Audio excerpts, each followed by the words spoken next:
আসসালামু আলাইকুম। এই যে আমাদের পেয়ারা গাছে, দেশি পেয়ারা গাছে এটি মোটামুটি অনেক পেয়ারা হয়েছে মাশাআল্লাহ। তো দেখেন অনেক পেয়ারা আছে আমাদের এই পেয়ারা গাছে। তো আমি এখন একটা পেয়ারা উঠাবো, কারণ এটা 12 মাসি পেয়ারা গাছ। এই যে এক সাইডে ফুল আসে আর এক সাইডে হচ্ছে আপনার পেয়ারা হয়। তো দেখেন পেয়ারা মোটামুটি পাকা পেয়ারা রয়েছে অনেক। এই যে একটা পেয়ারা আপনার পেকে গেছে, আবার এখানে কিন্তু যে ফুল রয়েছে একটা, এই পেয়ারাটে মানে পেকে গেছে, আবার ফুল রয়েছে, আবার যে ছোটো ছোটো পেয়ারা আছে।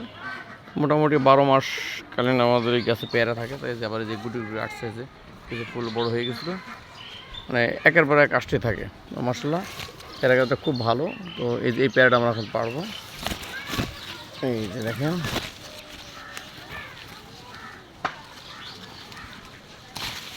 এই যে এই পেয়ারাটা আমাদের ভর্তি হয়ে গেছে। তো মোটামুটি পেয়ারাটা হয়তো আপনার 400 গ্রাম টার ওজন হবে একটা পেয়ারা, কিন্তু এটা সম্পূর্ণ দেশি পেয়ারা।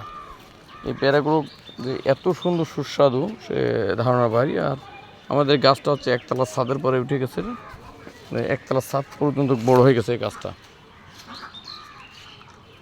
যেহেতু এটা নিচে লাগানো রয়েছে, আর সেক্ষেত্রে আমরা ছাদের পর থেকে কিন্তু এই পেয়ারাগুলো পাড়তে পারি। তো আপনাদের বাড়ির আশেপাশে যদি জায়গা থাকে তাহলে অবশ্যই এরকম দেশি পেয়ারা গাছ লাগাতে দেবেন, খুব ভালো হবে। দেখবেন এগুলো খুব ভিটামিন এই পেয়ারাগুলো। ধন্যবাদ।